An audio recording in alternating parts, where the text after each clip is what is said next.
Kadang-kadang umur 40 ni tak dengar arahan dah.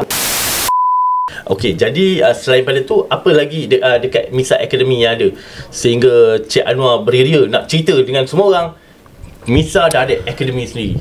Okey, dekat Misa TTC lah.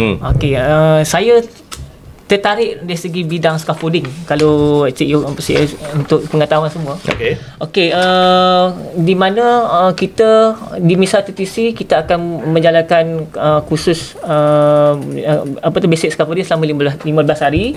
Okey. 15 hari je? 15 hari. 15 hari 15 hari dah boleh keluar sijil basic scaffolding, BSE punya scaffolding. Okey, sekarang GSP dapat. Ada beberapa abang Navy umur 40.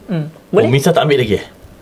Tak, dia sehingga 35 saja. 35 tahun saja pengambilan untuk Misa Academy. Okey, dia boleh kursus di Misa TTC, tetapi kan tak boleh kita kerja lah. tak boleh kerja. Sebab faktor usia bang. Tapi abang yang cakap tu dengan saya, orang tentera kan, badan dia orang fit lagi.